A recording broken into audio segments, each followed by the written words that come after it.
Oops, sorry, I've had technology issue. So this is the second part of the video.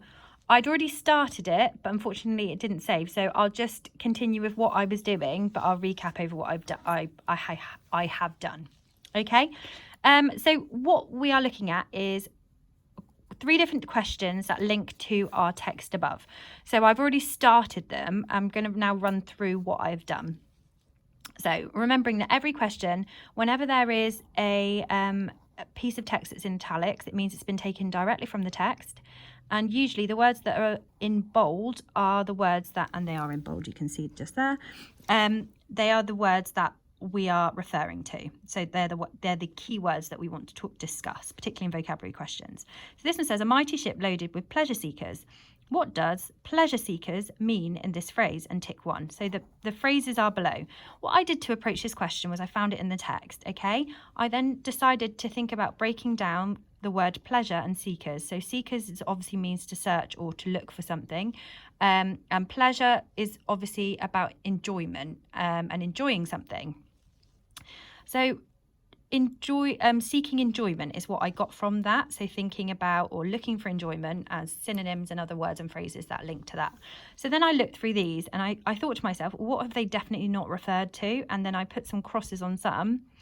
And then I was left with travel and having a good time. But then when I was left with those 2, I realised that people who travel frequently isn't about seeking pleasure or looking for that enjoyment. So therefore, I tick that one. Okay. In question 2, he watched as the ship's ruptured sails flapped about. So I located the word ruptured in the text with the sentence around it. And I then, which of these is close to the meaning to the word ruptured? Circle one answer. So in order to do this, hopefully you can remember and think back to the other lessons that we've done on this. The best way to do this is to replace the word within the context of the sentence. So saying he watched as the ship's immense sails flapped about.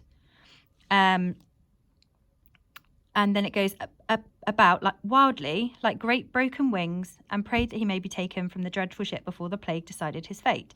Immense potentially could fit, okay?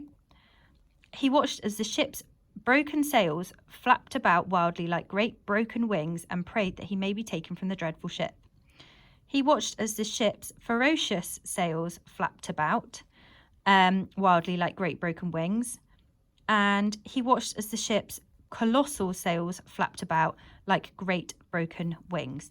So thinking about the word rupture and to rupture, and in many ways they do all fit, but thinking about the context of the sentence, so he watched as the ship's ruptured sails flapped about wildly like great broken wings, okay? So he's saying that they're like great broken wings, and he prayed that he may be taken from the dreadful ship before the plague decided his fate. So if these are like great broken wings, it means, therefore, that they are broken. So although immense and colossal fit, that's just about the size, and ferocious doesn't fit the context, and it means, therefore, that the word is broken. Right, next it says, find and copy a word or phrase from the second paragraph which shows the waves were tall. Okay, so our keyword is tall. And it's told us that our answer is in the second paragraph. So I'm going to box that off just as a reminder that the answer is there, okay? It's only in there. If you can't find the answer in there, it means that you need to look harder. So we're thinking about the word, something that's in the second paragraph that shows that the waves were tall. So we're thinking about the waves being tall. Of all travellers aboard, only one boy named Yin Lo had escaped the plague's wrath. Okay, nothing in there about height. He found himself alone at sea, shivering with cold and soaked to the skin by the giant waves which towered high above the deck. Okay, so what I've just got from that is giant waves which towered high above the deck. So we've got giant waves, which is indicating that they're big, but we're specifically looking about height, okay? And we know that the word high there links to height. So by the giant waves which towered high above the deck. So which word or phrase in the second paragraph shows that the waves were tall? It's actually a phrase, and the phrase is towered high.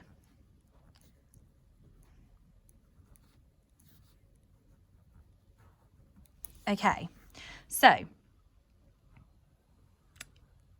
I've just done something on purpose, and I'm hoping you're thinking that you are outraged because I've made a mistake. What is my mistake? So obviously the word towered here, I've spelt incorrectly.